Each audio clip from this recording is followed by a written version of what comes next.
저희 아이들이 이렇게 나서는 걸 별로 안 좋아하는 성격이라 임원을 한 적이 없는데 아, 엄마 안 닮았어요? 안 아, 닮았습니다. 닮았어요. 예,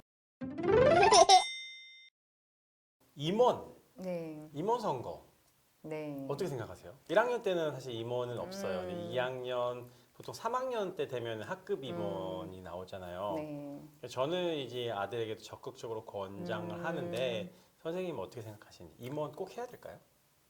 저는 개인적으로 저희 아이들이 이렇게 나서는 걸 별로 안 좋아하는 성격이라 임원을 한 적이 없는데 아, 엄마 안 닮았어요? 안 아, 닮았습니다. 닮았어요. 예, 안 닮아서 임원을 한 적이 없는데 이번에 총선도 있잖아요. 그러니까 저는 이번 총선을 보면서 아이랑 좀 얘기할 필요도 있는 것 같아요. 누군가의 리더가 될 수 있는 자격은 누구인가라는 아이들하고 좀 얘기도 하실 필요가 있고, 그러니까 아이들 중에서 그 임원 선거 자체를 인기 투표로 생각하는 경우가 굉장히 많죠. 특히나 1학기 때 하는 선거는 내가 저 아이에 대한 정보가 거의 없는 상태에서, 그렇죠. 누군지 모르니까. 네, 특히 뭐 아이의 외모라든가 아니면 아이가 그날 하는 그 연설, 개그. 어떤 아이 막 춤을 춰가지고 전교회장에 당선되더라고요. 막 나무젓가락 막 부셔주고 뭐 그런 거 있잖아요. 막 물 뿌리면서 비가 오나 뭐 스프레이 뿌리면서 눈이 오나 뭐 우리 학교를 지키는 임원이 되겠어 이런 거 하잖아요. 그러니까 아이들이 조금 임원을 대하는 자세가 내가 여기 리더가 되겠다라는 자세보다는 조금 약간 인기 투표, 내가 아이들이랑 그 인기가 좀 많은 사람인지 확인하려는 경우가 좀 있어서 좀 저는 뭐 아이의 성향에 따라 다르다고 생각해요. 그리고 하고 싶으면 저는 2학기 임원, 학교마다 다르지만 1, 2학기 따로 뽑는 그런 학교들이 있잖아요. 한 1년 쭉 뽑는 학교도 있고. 그래서 2학기 임원을 도전해봤으면 좋겠다고 생각하고. 근데 문제는 아이가 하고 싶으면 부모님이 정말 적극적으로 같이 좀 연설문을 좀 써주셨으면 좋겠어요. 아, 연설문을 정말 중요한 거 아시죠? 맞아요. 저희 요즘에 옛날에는 임원 선거에 나온다면 할 사람이 없어서 추천 막 받았잖아요. 근데 요즘 아이들은 안 그러거든요. 서로 하겠다고. 한 10명 나오죠. 10명 나오죠. 그러니까 이런 경우가 문제예요. 남자애들이 8명 나왔는데 여자 2명 나왔습니다. 근데 부회장 선거를 반장 선거를 뽑는데 부회장 각각 뽑아도 상관없는데 반장이나 회장 선거를 할 때 성별에 의해서 결정이 되는 경우도 있어요. 뭐 아니면 막 우리 아이가 2표 받고 3표 받고 하는 경우도 있고 반장 한 6표로 반장되고 막 이러거든요, 실제로. 리더의 자격이 있는지는 한번 생각해 봐야 되겠지만 저는 일단 저학년 때는 지켜봐라. 우리 아이가 어떤 성향인지. 그리고 너무 나가라고 부추기지는 않으셨으면 좋겠다. 아이가 굉장히 부담스러워할 수 있거든요. 그럼 아이가 원하지 않는데 부추기지는 말고 아이가 원하면은 지원을 해줘라. 적극적으로 지원해 줄 필요가 있는 게 뭐 이름으로 삼행시를 짓는다거나 뭐 이런 것들이 지금 특이한 퍼포먼스를 하는 아이들이 꼭 뽑히거든요. 네. 요즘 아이들은 이 아이가 공부 성적 몇 점인지 몰라요. 네. 실제로 저희가 무슨 평가를 봐가지고 아이를 하는 건 아니잖아요. 그러니까 이 아이가 어떤 아이인지를 뭐 알 때 이 아이가 정말 자랑스럽게 적극적으로 자기에 대해서 막 어필을 한다. 이런 아이 뽑아주거든요. 그래서 그런 것들 부모님이 한번 같이 만들어 주셔도 아이가 자신감 있게 임원 선거 나가지 않을까 생각합니다. 아, 이제 총회 3월달 되면 총회 하잖아요. 네. 학부모 총회를 하는데 그거 가야 돼요? 저는 3월 학부모 총회 꼭 가셨으면 좋겠어요. 아, 그래요? 그러니까 그런 부분도 있잖아요. 가면은 뭐 학부모 대표를 해야 되고 뭐 어떤 봉사단체를 해야 되니까 안 가는 분들도 맞아요. 있는데 네. 가는 게 좋을까요? 저희가 교사로서 3월에 학부모총회 와주신 어머님들께 정말 감사드리죠. 왜냐면 말씀하셨던 것처럼 좀 아시는 부모님들은 3월 학부모총회 오셨다가 그냥 뭐 전체 뭐 교장 선생님 인사 정도만 듣고 학교 분위기 보고 그냥 가세요. 교실로 안 오시고 그런 경우도 있고 학교마다 다 다르거든요.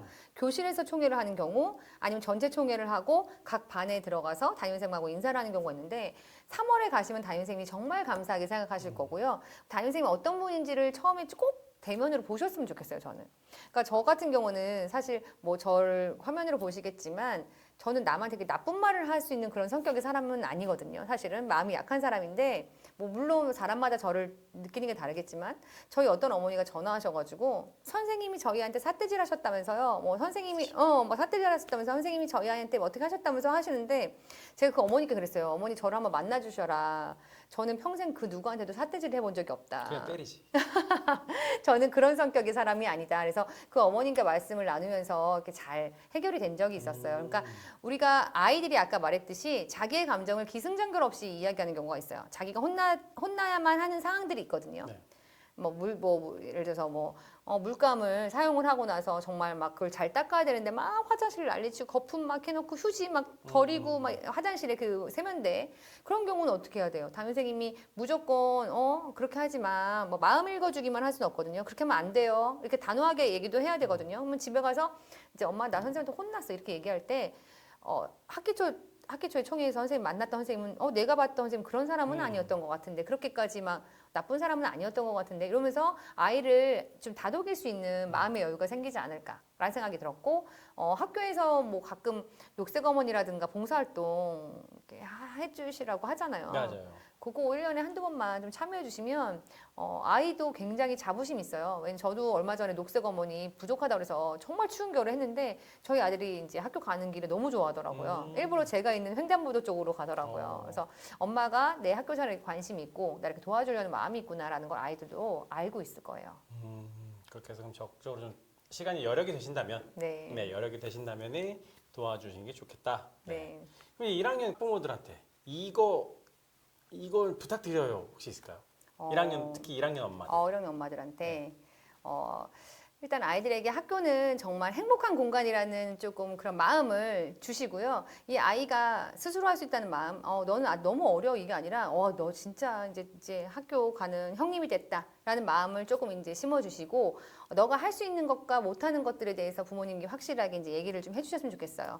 그러니까 너는 이거 이제 1학년이니까 이런 거 너가 혼자 해야 되고, 뭐 책가방 정리라든가 이런 거 해야 되고, 뭐 이런 거 그런 것들 좀 아이들하고 조금 루틴 있게 좀 정하셨으면 좋겠어요. 일주일에 한번 실내화를 가져와서 뭐 빨지는 못하더라도 물에 담가 놓는다거나 이런 사소한 것까지. 그리고 학교에 갔다 와서 뭐 점퍼, 외투는 어디다 걸어 놓는다든지 해서 아이를 좀 독립심 있게 좀 할 수 있게 그런 루틴을 좀 만들어 주셨으면 좋겠고, 그리고 담임선생님과의 관계. 담임선생님이 얼마나 이렇게 우리 아이를 뭐 신경 써주실지 메인으로 보지 마시고 조금 편안한 마음으로 보시면서 선생님하고 결국 우리 선생님들은 이 아이를 그 소중한 아이가 미운 선생님은 없어요, 사실은. 그렇죠? 왜 남이 아이를 미워하겠어요? 그 선생님도 그러면 너무 괴롭거든요, 사실은. 그래서 행복한 공간으로 만들고 싶은데 어떤 사소한 오해들이 자꾸만 생겨나는 경우가 있어요, 의도치 않게. 그렇죠?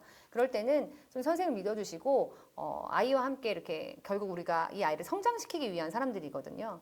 1년을 제가 이 아이를 맡으면서 이 아이를 미워하면 서로 고생이잖아요. 그러니까 성장시키기 위한 우리 부모와 선생님은 파트너다. 부모님과 선생님이 파트너라는 사실을 조금 인식하시고 조금 이렇게 협의를 좀 잘하시고 상담도 하시고 좀 믿어주셨으면 좋겠습니다.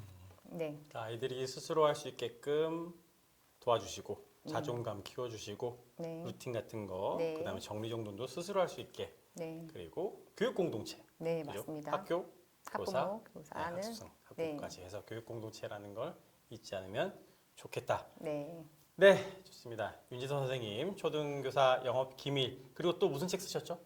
저는 초등 동공부 골든타임과 현직 교사가 내 아이에게 몰래 읽히고 싶은 인문교양서 50을 썼고요. 그리고 초중등 선생님과 제가 공저로 같이 쓴 뭐가 있죠? 교과서 공부혁명. 교과서 공부혁명이 있고요. 그리고 요즘에 그 핫한 대한민국 미래교육 트렌드 제가 집필팀장으로서 썼습니다. 또 지금 막 쓰고 계시잖아요. 있는데 지금 말씀드리기는 어렵고요. 여러 권. 여러 권이 올해 나올 예정이 있습니다. 언제 키우세요? 네, 잠을 줄이고 있습니다. 잠을. 네. 아까 10시에 자는 거는 애들이고 네. 어른은 잠자지 말고 일해라. 네, 오케이, 맞습니다. 알겠습니다. 자, 오늘 네. 초등 선생님 윤지선 선생님을 모시고 귀한 이야기 잘 들어봤습니다. 특히 1학년 학부모님들 영상 다시 보시고 널리 퍼뜨리셔서 입학하기 전에 미리 선행학습하고 가시면 좋겠습니다. 감사합니다. 네, 감사합니다.